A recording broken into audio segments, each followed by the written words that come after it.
जब हम डिपेंड हो जाते हैं बाहर की परिस्थितियों पर, बाहर के लोगों पर, तो वह जो डिपेंडेंसी है, वो जो दूसरे के ऊपर हम इतने ज़्यादा डिपेंड करने लग जाते हैं, वो डिपेंडेंसी हमें और अपंग बनाती चली जाती है और हमें दुखी करती जाती है। आप खुश नहीं रह पाते। हमने वो कहानी सुनी है एक बूढ़ी औरत की, जिसकी सुई खो गई थी, नीडल खो गई थी उसके झोपड़ी के अंदर, और वो नीडल जो है वो सुई को बाहर संसार में ढूंढ रही थी। अगर उससे पूछा जाए कि तुमने ऐसा क्यों किया, तो वो स्त्री बोलती है कि बाहर प्रकाश था और झोपड़ी में अंधेरा था, इसलिए बाहर ढूंढ रही थी। तो लोगों का भी यही हाल है। उन्हें लगता है कि हमारे घर में शांति नहीं है, शायद बाहर शांति मिल जाए। बाहर कुछ तो हो रहा है, कुछ तो एंटरटेनमेंट मिल रहा है, कुछ तो हैपनिंग चीज़ें हो रही हैं, शायद ये चीज़ें मुझे सुख और शांति प्रदान कर दें। लेकिन जितना हम बाहर की तरफ खोजते चले जाते हैं, बाहर भागते चले जाते हैं, उतना ज़्यादा और हम अपने दुख को मल्टीप्लाई करते चले जाते हैं। हमारा दुख बढ़ता जाता है, दुख हमारा कम नहीं होता, दुख हमारा मल्टीप्लाई होता है। संसार का तो कोई भी अंत नहीं है। अगर हम सोचें कि इधर भाग जाएं, उधर भाग जाएं, तो कहाँ तक भागोगे, कहाँ जाओगे?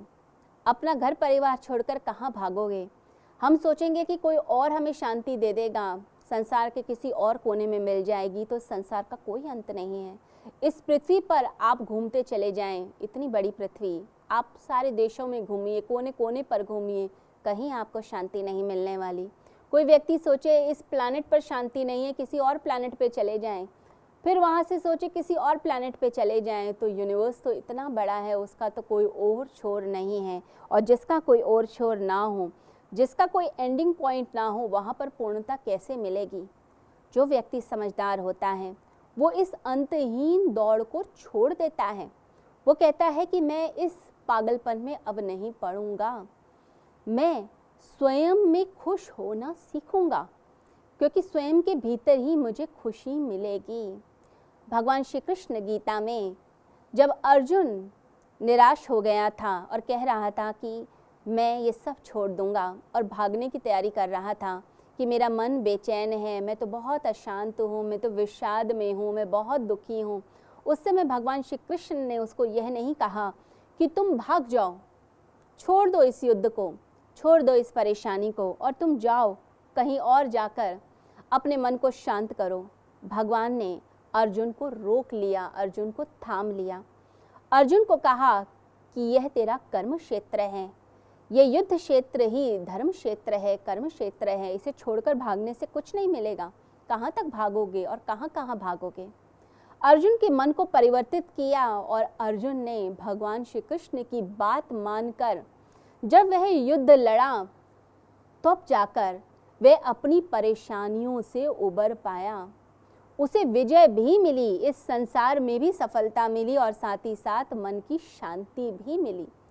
जो व्यक्ति अपने काम को छोड़कर भागने की सोचता है, सब छोड़ दूं, भाग जाऊं यहाँ से, कोई मुझे शांत नहीं रहने देता, कोई मुझे खुश नहीं रहने देता, अगर व्यक्ति ऐसी सोच के साथ चला है तो वो कभी भी खुश नहीं रहने वाला।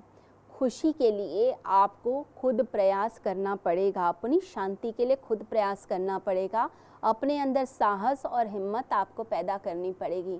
जो लोग भी थोड़े से भी विवेकशील हैं, थोड़े से भी जिनके अंदर विचार की क्षमता है, कुछ बुद्धि भगवान ने दे रखी है, तो ऐसे व्यक्ति जो हैं अपने ज्ञान के द्वारा, अपनी समझ के द्वारा अपने परेशानियों का हल निकालते हैं स्वयं से।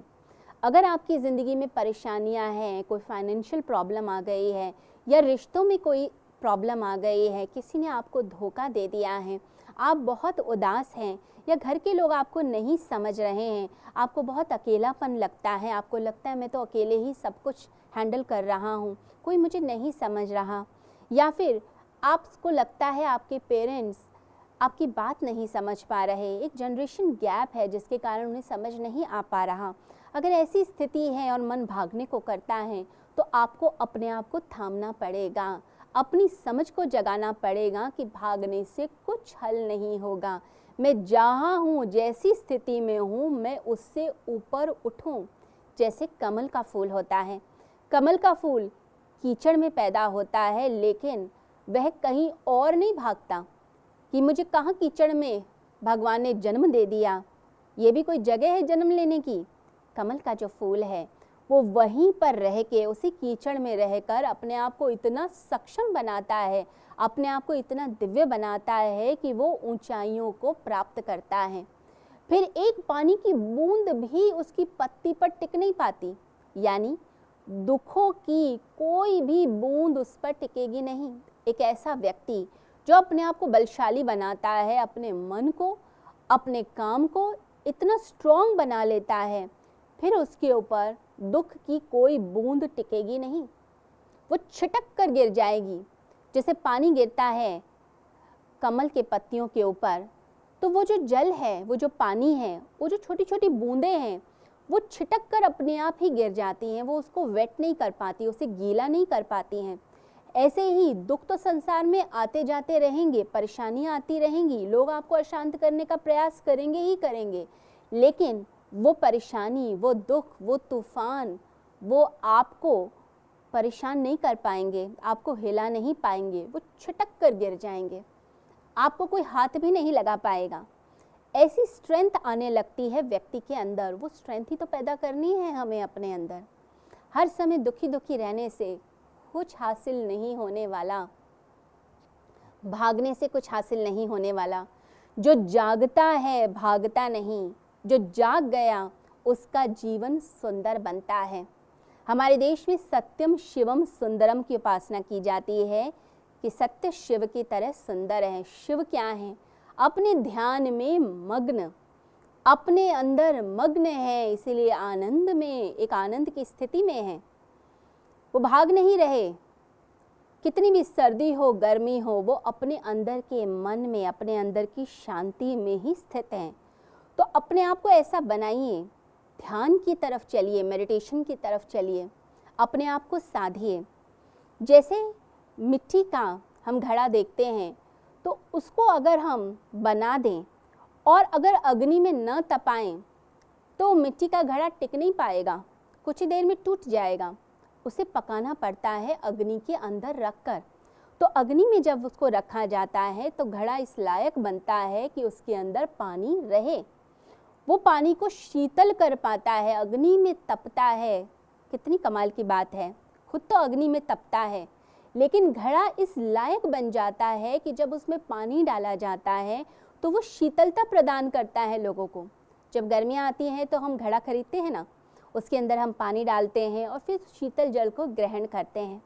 लेकिन उस घड़े ने उस शीतलता को देने के लिए खुद अग्नि से, ताप से वह गुजरा, अपने आप को तपाया। आपको भी शांति चाहिए, आपको भी आनंद चाहिए, आपको विचारों से मुक्ति चाहिए। ये विचार ही तो परेशान करते हैं। उसके लिए अपने आप को तपाना है, यानी अपने आप को ध्यान करते हुए, साधना करते हुए अपने आप को उस लायक बनाना है।